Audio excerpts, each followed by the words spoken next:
Todo fã quer ver esse documentário, né? E, mano, tá muito louco esse documentário. Não vi ainda, mas só o começo. Já é muito louco, vamos reagir aqui. Aqui, ó, você tem a cripta, né? Até no MK Legacy tem a cripta. As partes online, outras coisas, eu vou gravar outros vídeos, galera. Agora, esse é só documentário. Quem quiser saber a história aí, tem muita coisa que nunca foi mostrada e que vai ser mostrada nesse documentário. Vou começar aqui, prepare-se. Aqui você vai indo numa linha do tempo, né? Vamos lá.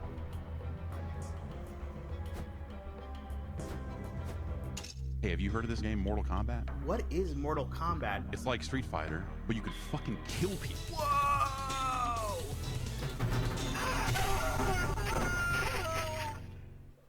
The first game truly was an expression of who we were at the time, the stuff that we consumed growing up as kids, and we just threw it all into the game. There was no template to how to make the games. There was no instructions, just winging it. And I'd never done this before. I didn't know how to do it. We were just kind of making it up as we went along. We were just a bunch of knuckleheads doing whatever we wanted, and we were happy. Mortal Kombat. Mortal Kombat. Mortal Kombat! Mortal Kombat! Mortal Kombat! It is simultaneously exactly like and nothing like Street Fighter. Kano. Liu Kang. Rated Johnny Cage. Scorpion. Sub-Zero. Sonya. Round one. Fight! You had to guess like the moves and how to figure out the codes. Remember having a cheat sheet. Hit block and mash the buttons, I don't know. Block, block, block, block, block, block, block. High kick. Fatality. Kano ripped out a heart. Held it up, blood dripping from it. It's the first time I've seen blood in a video game. Blood flying out of these people's heads. My parents were very worried about the violence. I don't Vou want you escolher guys to arcade, sound eu bad. queria ter Finish do him. 3, Ultimate 3. The game Ou narrator 4, instructs 4 the acho player muito to louco. finish his opponent. Nossa, quando saiu no Senado. Oh my god, I didn't know that you could do that. It was a mega hit. Game Game after game violence. after game. It's amazing. I could have never imagined how big it is.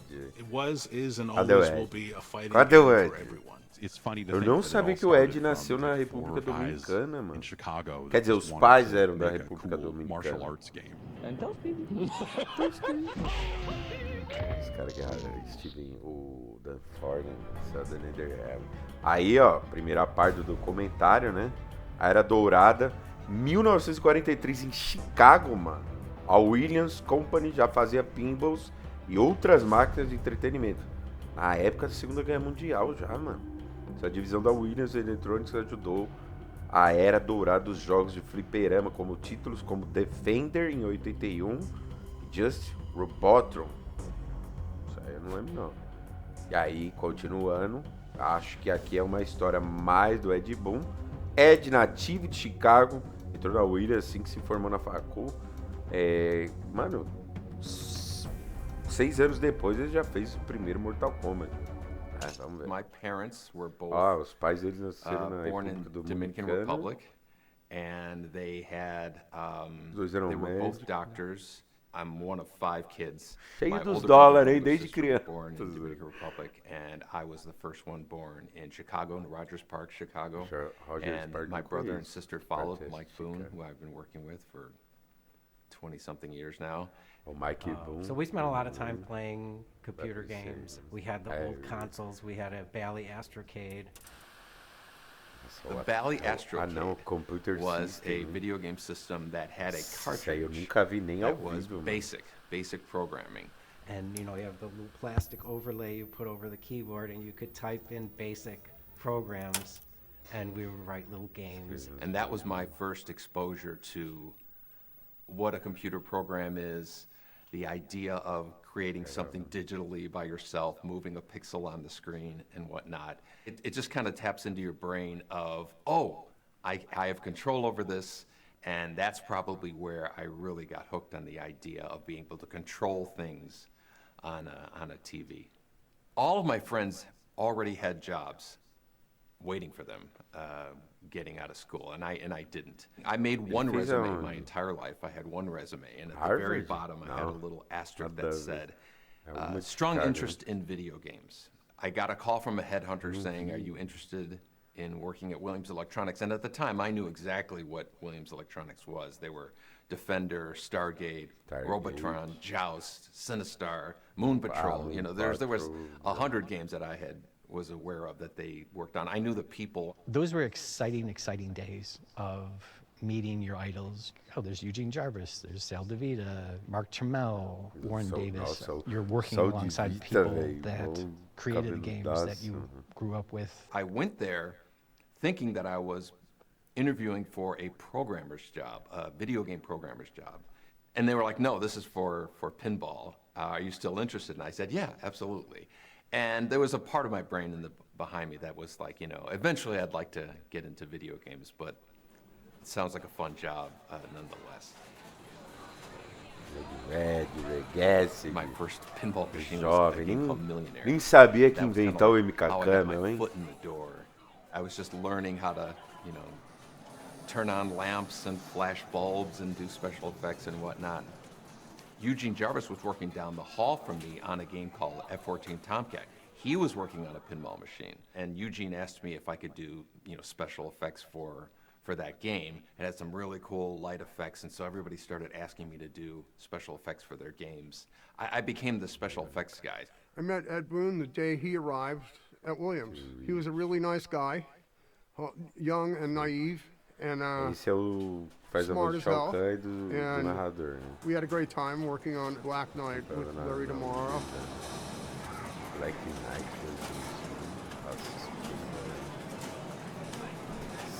pinball. Uns falam pinball, mas os americanos falam pinball. Aqui é gone full time into working on NARC, and again, this wasn't just a video game. This was a whole operating system and hardware. He eventually gave me a hardware system in my office while I was programming pinballs, and then on the side I would just be like making packets of dollar signs exploding that they were using in NARC when you would drop money and whatnot. And so I was just messing around with that and was really getting excited about the notion of working on video games. And at some point there was an understanding that when I was done with Black Knight, I would join the video game department to work on high-impact football with Eugene in about 1990, I would guess. De futebol foi dos primeiros no projeto dele. Vamos lá, aqui ó, dá pra descer aqui embaixo a magia do pinball. Space Station. Aí aqui é sobe na linha do tempo. Rivais se unem. Surpresa aí dos fliperama. Bellis decidiu vender sua divisão de jogos em 87 em julho do ano seguinte. Seu rival de longa data, Williams, obteve tantas divisões de pinball e Belly quanto as de videogames da Midway por $8 milhões, criando a Williams Bailey Media. NARC. Após receber seu MBA de Stanford, designer da Defender, o Eugene Jarvis, que é aquele lá que tava passando. Vamos ver, videogames ficam sérios. Essa parte aqui que eu tinha parado antes de gravar o... The ashes of the video crash were still smoking a little bit. The whole industry, both console and arcade and everything, we'd been rehashing the same simple, character-based games. And as far as character art, at this era, the Japanese were really dominating things. And they had just amazing artists, and we really didn't have that resource in the U.S. And so it was, how do we compete? I was like thinking, well, why does everything have to be some kind of fantasy or, men in tights or little cute characters running around the screen? Why can't we get Dirty Harry for the arcade? It's like, and by doing live action, we don't need all these animators. Technology was moving and digitization was starting to happen. So NARC was kind of born out of that.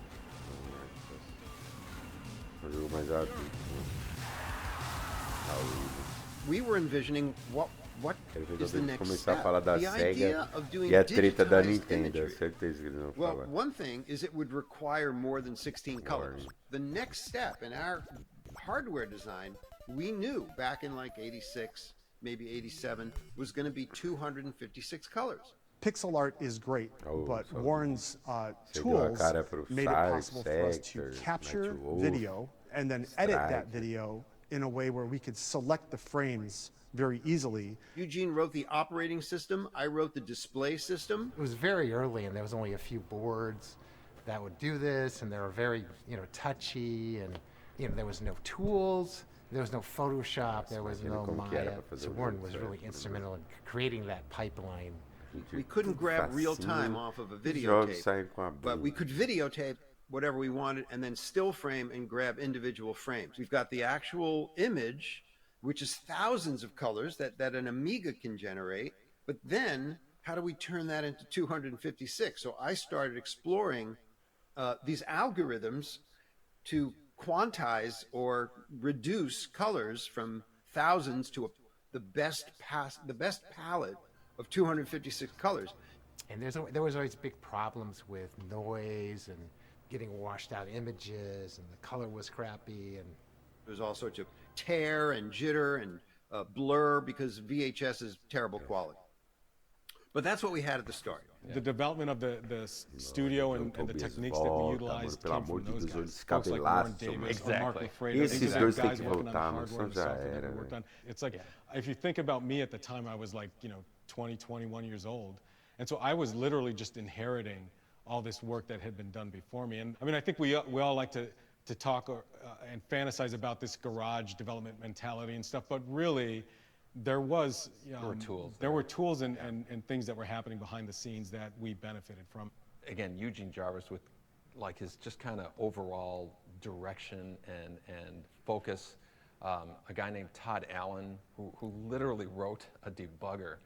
To this day, I'm just amazed at everything that he's done. And Warren, he made it possible. Like if Warren didn't do what he did, I don't know if we would have been able to have done Mortal Kombat. And Warren was always around, so that whenever we wanted anything else, a request came up, we just went over his office and talked to him, and to be like, yeah, okay, give me a day, I'll have that for tomorrow. And it's like, tomorrow, okay, great. Besides being an amazing programmer and creating Qbert and working alongside of him and just being like friends with this idol of yours, was just really overwhelming. He's one of my favorite people in the world. I don't go around talking to people about what I did for Mortal Kombat. I don't talk about what I did in general. I have to say there's a lot of people in my life, they didn't know about Qbert until they've known me for like 5 or more years. And then they would be like, wait a minute, you made Qbert? So I'm like, well, it never came up in conversation. I just don't, I don't dwell on it. Although I do have to say I am very proud of my contribution to Mortal Kombat. A lot of people talk about digitized graphics, but it's like they just existed. It's like they just came out of nowhere. No, people don't think that they came from somebody or from somewhere. Essa história não manjava não. Aqui descendo, digitalizador, construtor Todd Allen. Eu não lembro disso, cara. Warren Davis Design popular de jogos super. O Qbert. Equipe de jogos da Windows. O cara é importantaço, né? Nossa, Beat Fighter. Primeiro jogo de luta da Atari também usava sprites digitalizados. Já ouvi falar dessas comparações com meio que Mortal, né? 2 anos antes, então nos anos 90. Os designers da Midway conheciam o jogo da Atari, mas não usaram como fonte. Eles encontraram mais inspiração em filmes de ação. Beat Fighter, caramba, parece muito, né? Também usava sprites digitalizados, né, como personagens principais. 2 anos antes da criação do MK. Designers da Midway conheciam o jogo da Atari, mas não usaram como fonte. Sempre tive vontade de jogar esse Beat Fighter. Mas se compara o Mortal, né? Só me dá aí mesmo. Vamos ver aqui. High Impact. Isso aqui eu também já ouvi falar. Foi jogo de futebol. O primeiro projeto era um jogo de futebol americano, né? É isso mesmo. O High Impact. Aí, que jogo. Jogo da zona, velho. Que aí? High Impact Futebol. Da zona nada, fez sucesso, eu acho, né? Olha. Aquela época, mano, isso aqui era... Vamos lá, John Tobias. I was born and raised in Chicago. I grew up on the city's near west side, which was, I was maybe a mile and a half away from the United Center. It was a fairly rough neighborhood, but from my earliest days, I started, drawing, probably started with a crayon or something, and found myself inspired by cartoons. Anything I saw on TV, I remember Popeye was a big thing that I watched a lot.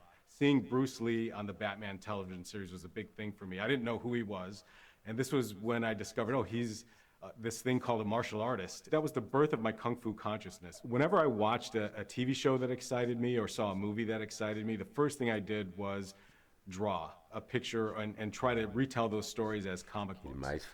For some reason, the most difficult thing for me was to find stuff to draw on. Paper was at a premium, so whenever I could get paper, I would draw on it. I would draw on the backs of things. I'd draw on magazines, whatever I had.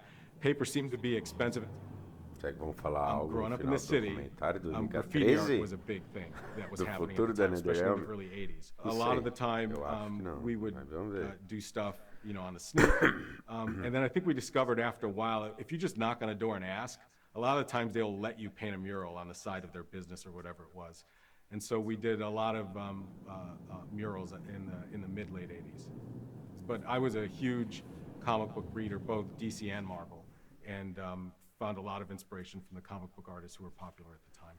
And so, of course, it was my dream to illustrate comic books, and eventually actually got a job doing it, and used that money to kind of pay my way through school. Most of the work I did was for a comic book called The Real Ghostbusters, based on the cartoon that was out at the time.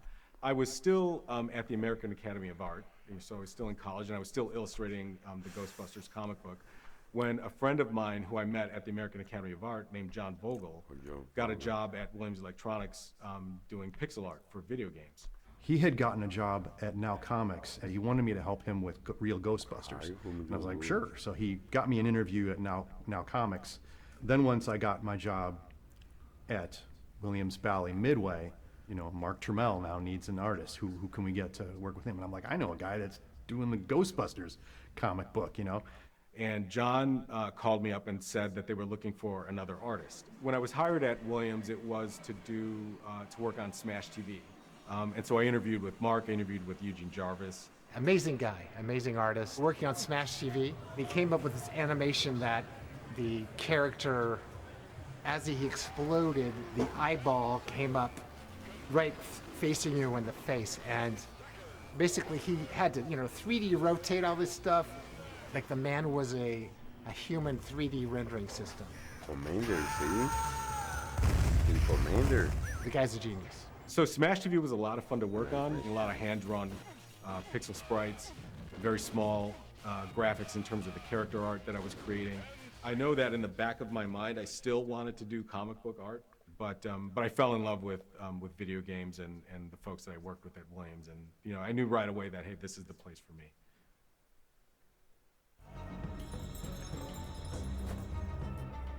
A arte de rua a super-heróis.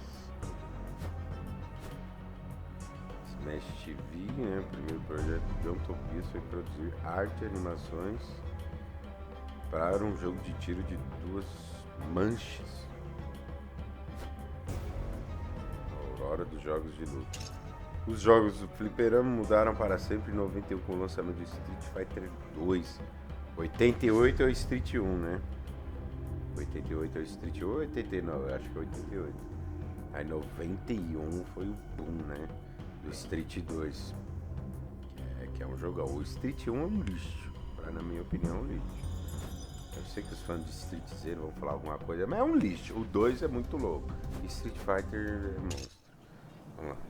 Olha, Chicago, cara. Ó a mídia, é isso aí, eu lembro. Era esse escritóriozinho. North California Avenue went back to the 40s. That's where Harry Williams and Lynn Durant had started United Manufacturing. I was always obviously a big fan of Midway, and I always knew it was on California, and I would drive by and it's like, oh, that's this magic place, and that's where these amazing games were made. It was weird. It's very Chicago. It's gritty. The paint is from it's government green from 1947. It was in the pinball factory. Depois foi para You Chicago. walk into the front door and through the factory to get to our offices in the back. I mean, within a space of, what, 20 feet? You go from silence to like, cacophony. It was like an assembly line.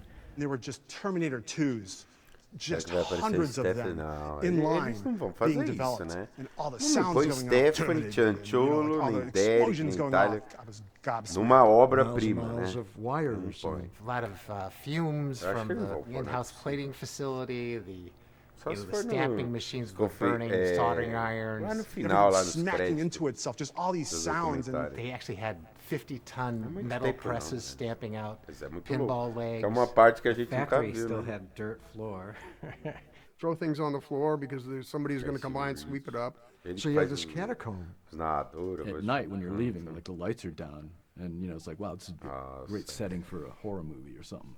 And being a programmer, a lot of times we worked at night. That's when the rats would come out. They would grow to the size of like a small cat. But I remember the rats could jump up and get the product, so it would have to be only the top 2 or 3 rows you could put a candy bar or something. And even then, sometimes you would buy something and it would just be a wrapper. There used to be a cafeteria upstairs with a private chef. And the food was delicious. They had it down. We never left the building, okay? We had half an hour to suck it up and get out and go back to work. Then you'd make it to your office. And the offices were pretty Spartan. They were rough. The work on video games happened in what we called downstairs. Upstairs was all of engineering. Everybody had an office. Já tinha meio cara de nederão, né? The first time I remember meeting Ed was when John Vogel and I had shared an office. So I feel like I was involved with Smash TV and Total Carnage because I could see it being made. Ed Boon, I didn't know anything about him. I mean, he was a programmer in the pinball department at that point. Ed was coming down from the pinball department to work in the video game department. To work on high-impact football with Eugene. Right next door to me, there was a double office, and it had John Tobias and John Vogel. And there was a doorway between the 2 offices that was kind of kept closed. He cranked his music really loud, and I remember he poked his head in, and he said, hey, is that too loud? Is the music too loud? And we said, it's a little loud, so he went in and lowered the music, and he came back, he's like, is that too loud? So anyway, that's the first time I met Ed, and after that, I think Ed started hanging around with the group of us, and we all kind of became fast friends. And I was mainly software, those guys were mainly art, so we had different perspectives and whatnot, just as any group of guys in their 20s. A lot of conversations started up about movies and video games and wouldn't it be cool and things like that. You could hear conversations of all the different games going on. It was only like 2 or 3 games going on, and then we would all kind of give each other ideas for stuff. It was a very collaborative environment. The environment was beautiful. Good enough to make a video game, and didn't feel like a job. All the magic that was happening there. Somehow the walls kind of absorbed all of that. Mas essa época é muito mais da hora, né? Que hoje em dia, sei lá, sou nostálgico. Outra parte. Uma nova ideia. Total Carnage. At that point, John was finishing Total Carnage and I was finishing Super High Impact. Nem tinham pensado no Mortal.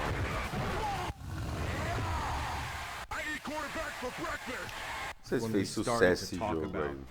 What would become Mortal Kombat. I think the initial conversation was about, hey, wouldn't it be cool to do a one-on-one fighting game? John and I were talking about a game called Street Fighter, who had really big characters. The thing that stood out for us about Street Fighter was they had really big characters on the screen. I think for me it was anything to get away from the little tiny character sprites that I had done in the last 2 games.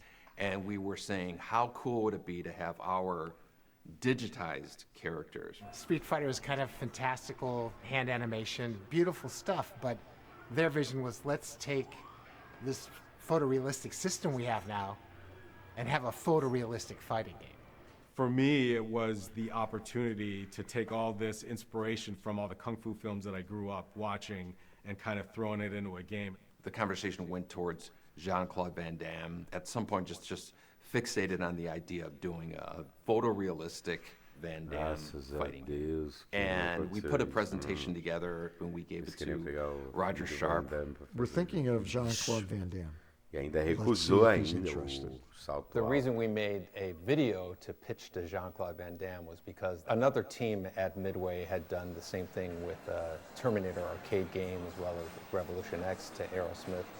And so we decided just to go that route because they were having success with doing that. We found the movie Bloodsport, and we basically grabbed a number of frames of him just kind of getting into a fighting stance pose, and we put the power bars, and we kind of mocked up what a generic fighting game screen. And again, just to give him the idea of what the game would look like, how he would be the star, and how realistic the graphics would be. And I reached out, and it wasn't a no. Whether or not things didn't happen quickly enough, I don't think that it was ever like a door closed. John and Ed thought, Roger, just forget it. Because I think we just kind of left it. So that was just kind of like the way that you would pitch an idea. But as far as to management, my recollection was that we never gave a formal presentation. Street Fighter was really big, and when we said we want to do a fighting game like this with our graphics, there wasn't much convincing that needed to be done. It was, yes, that obviously is a really cool idea. I thought it was a fantastic idea, and I knew that I had to still finish Total Carnage, and I know Ed was still working on High Impact. Touchdown! But I think that was the beginning of the conversation. Maybe our next game could be this fighting game.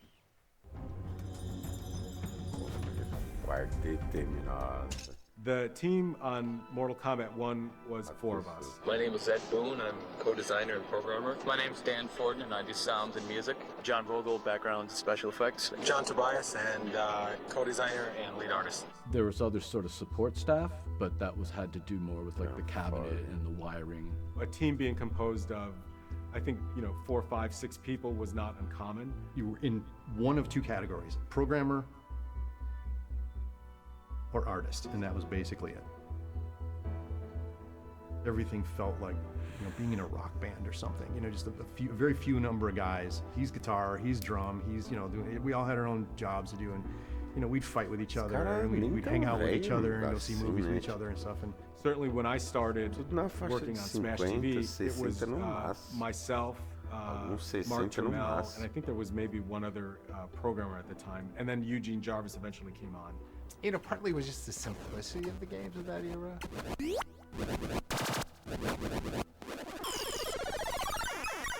8-bit, pixel art, that a lot of the animation was just done with graph paper. Say Defender, all the animations of that game could be done in a week. A lot of people think that, somebody up high says you're going to make a fighting game and you're going to call it Mortal Kombat and it's going to look like this, and then we go, okay, and do it. That's not how it worked at all. It's a bit of the Wild West. There wasn't rules. There wasn't any, well, this is how you make a video game. Everybody made it differently, and as long as cool new stuff was showing up on your screen every once in a while, management would, peek their head in. Oh, you got fatalities going. Good job. And then they'd leave, and you just continue with it. Win. It was so pure. You didn't have to, have a committee meeting every time you wanted to add a feature. And things were so loose back then. There wasn't really a workflow. It was like, hey, we need to get something done. Just do it. It was just like, yeah, let's try this out, and see if it works. And I think maybe a part of it was also that I wasn't conscious of might have been to keep costs down. I know what my salary was at the time. I don't know what Ed's salary was, but I have to believe that the development of MK in terms of the cost of us had to have been, I don't know, not much. And I remember at the end of my first year working at Midway, I was doing my taxes. My dad was helping me do my taxes. When I started at Williams, I was making $19,000 a year. He knew the hours I was putting in, and we did the math, and I was making probably $2 an hour is what I was making working at Williams, and I didn't care. I love the work so much.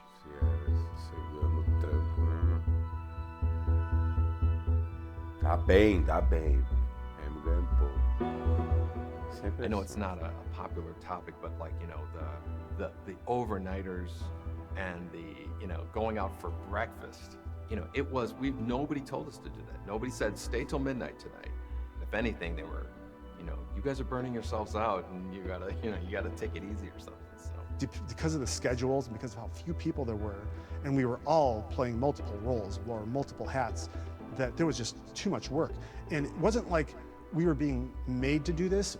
It was an art, it was a craft, and it was a labor of love. So we were so passionate that we spent, you know, all of our waking hours and our sleeping hours in the studio. Some people look back and they go, oh, that was, you know, that was like, that was abuse or something like that. It's like, no, we were guys in our 20s who were motivated to do something cool. You were working on Liu Kang's, you know, flying kick, and it was feeling good, and you wanted to keep perfecting it. And it was my obsession. It was like being paid to do a hobby. If a band is up all night learning a song, you know, they want to nail it. And it's the exact same thing. It's completely self-motivated. Back then, it was nothing but fun. It was just, you know, working there was just hilarious. The secret sauce was basically we were just a bunch of knuckleheads doing whatever we wanted, and we were happy.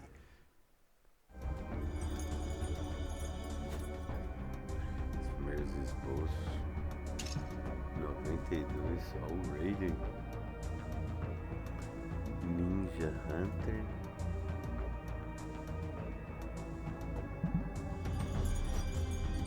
Projetando as lendas. Os desenhos. My job on MK1 was basically to do backgrounds. Like John would do characters and I would do the backgrounds. Things were very simple back then, you know, like. One more time.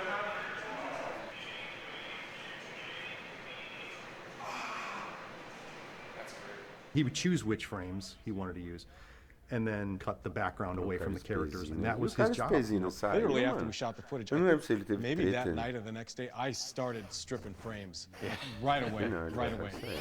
O cara das coisinhas vai aparecer agora, né? Os backgrounds também foi uma coisa. We did a lot of playing around with lighting. We were just sort of discovering. I think we probably taped more than we needed just to make sure that we got enough coverage. I remember after the Sonya's leg grab, having to say something along the lines of, you know, trust us, it's going to be really cool. The image was clear in my head. Sometimes we forget that it's not inside everybody's head. Okay, that's good. Okay, now once from Documentário ou Zezé? all you have to do is just land right there. Can you do that, or is that The beginning part. She should do it from the stance. Right. We were trying to get a film-like quality, but we wanted to just amp it up a little bit. And once we realized that pumping up colors really attracted people to our games, that was, you know, also our trademark.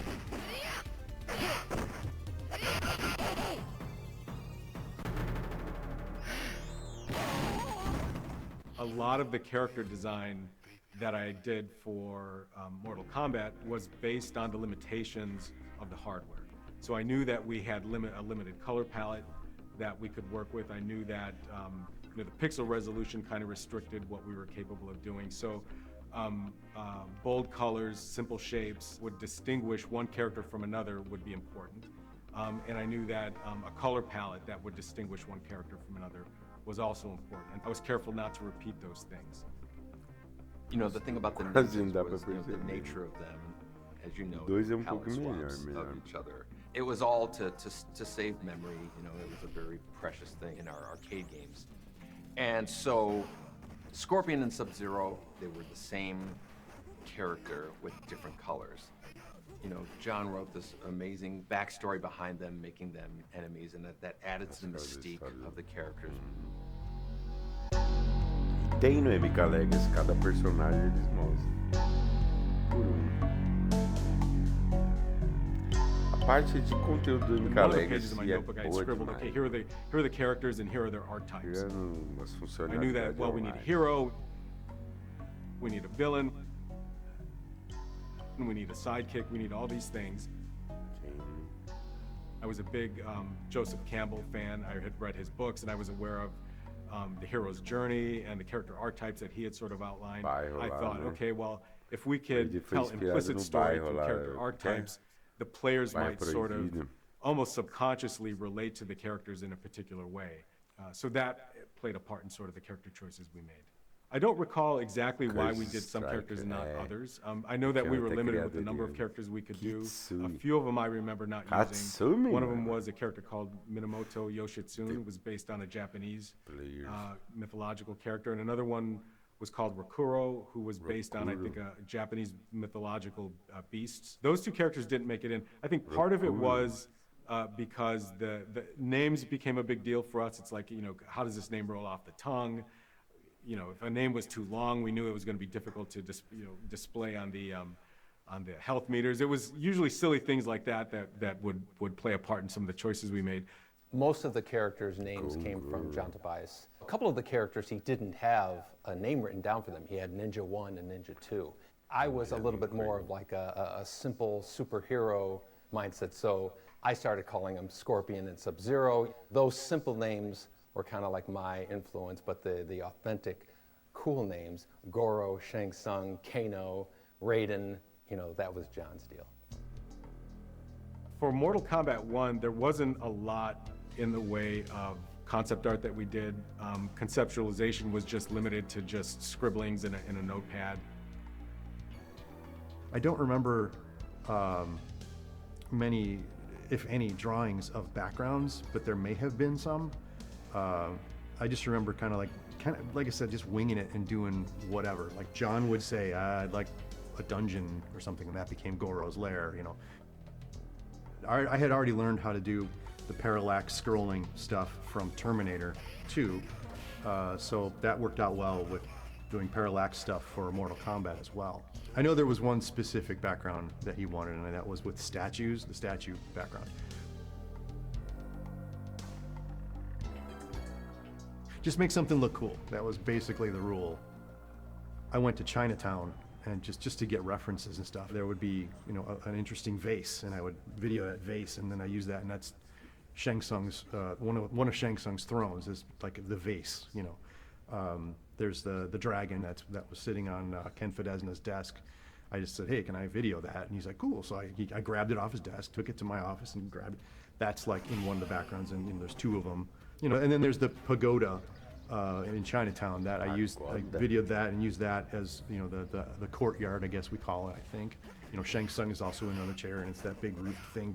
That's from Chicago. That's from Chinatown. So sometimes it meant opening a book and going, oh, that's a cool Chinese thing.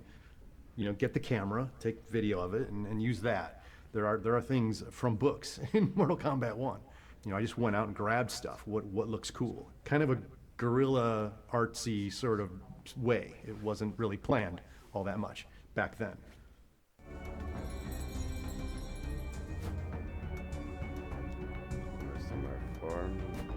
Backgrounds, biografia, os personagens, pra criar rivalidade. Criando monstro, deixa eu ver. Goro, né? Gongord, velho. Não lembro disso aqui. Goro está vivo. Após a finalização do design, Goro foi criado 2 modelos usáveis cobertos de espuma. O principal e mais animado. Técnica stop motion. O bonequinho, né? Vamos lá. Olha. Que bagulho estranho, mano. Imagina quanto deve valer essa estátua, esse boneco.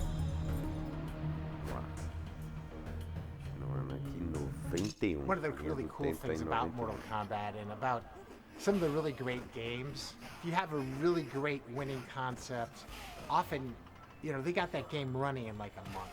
A lot of modern games, it seems like they spend all their time in this graphical wilderness trying to get everything looking so cool, and then they've got like 3 weeks left to figure out what the game is. We had a very fast iteration. I would get art from John.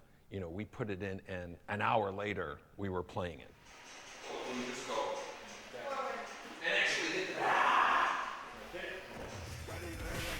Raiden wins.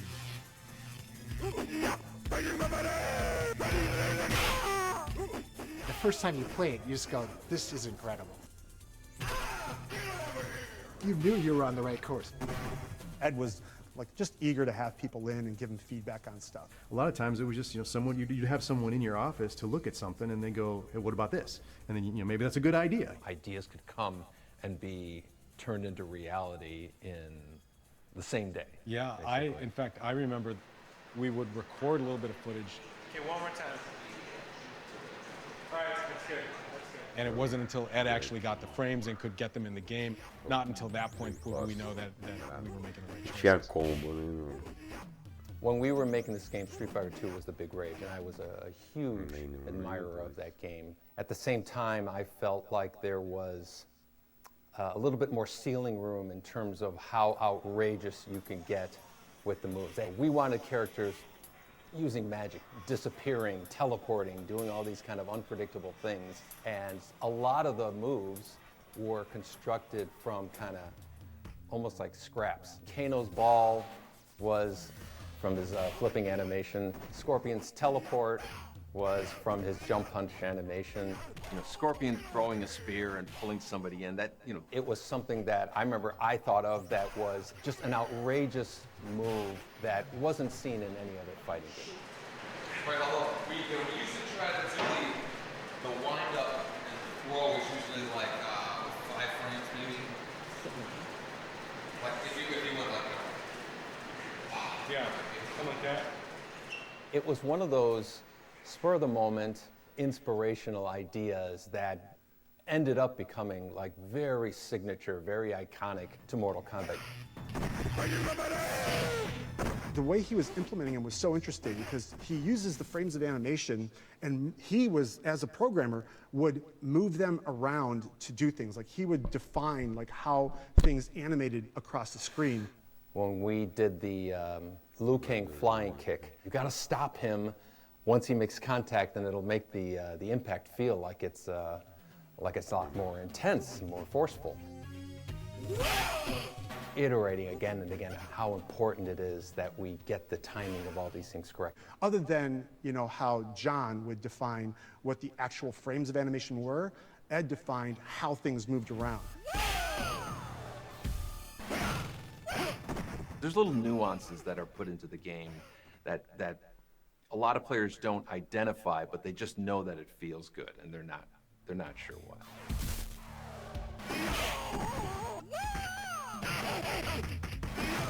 I think that was a hard lesson to learn back in the day of, hey, I want this animation to be really smooth and I want it to be like 100 frames. And it's like, no, it doesn't feel good. It doesn't feel good. And it has to feel good.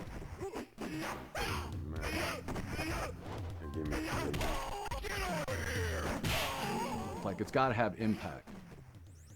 Impact and drama, you know, that's what people are going to respond to. Get over here, you know, the uppercut was such a big, ridiculous reaction. Getting the animation of the character, launching them into the air, putting the blood on it, being knocked down, and they shake the screen. And the sound call that Dan Forden did. It's like, no, we need like a really big sound for a hit. It's like, okay, so I made like a really big sound for a hit. The scream of the attacker. The victim, you know, yelling as he flies away. Put all that stuff together, it's like boom. It's like, oh my God. I remember we were just walking around just doing uppercuts again and again and going, you know, God, that feels so good, that feels so good. That's how people knew when something was cool in any game. People would be like, holy smokes. And now you know you have something. And then, so that, and then the fatality.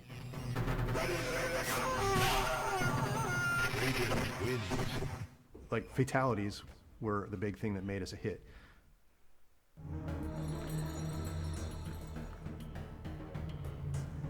Aperfeiçoando, peraí, parou aqui. Aperfeiçoando, interessante. Peraí, isso aqui. Isso, ah tá. Over here, ou é os fatais? Ah não, é o. É que Get Over Here que continua no documentário.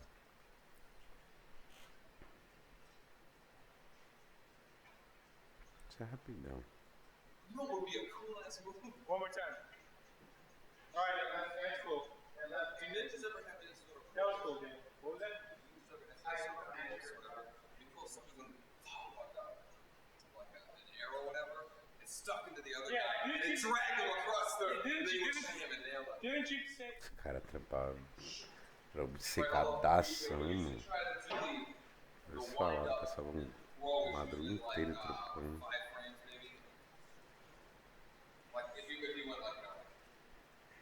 Yeah, something like that. Não, velho, de novo. Like you do like this, because you know what I'll do? I'll like trail the rope. Não? Can you make where you throw the plane? Like I want the thing to hit the guy in the chest, you know? Because we have a bunch of frames from Big Nine, and we can use that as a drag. So when you stop, your arm is parallel with your chest as opposed to way down here. Okay, so try to do it chest level.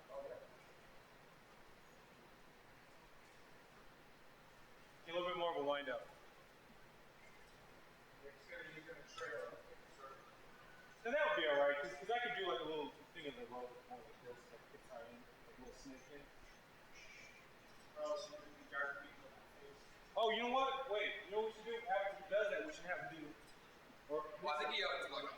Yeah, okay. So, Yeah, agora que dá certo. do the throw, and then we need some kind of throw back. Put your hands together and do that.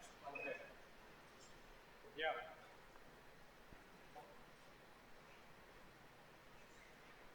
When try to wind up with a little more like right now you're kind of just going. Aí, agora foi. Okay, one more time.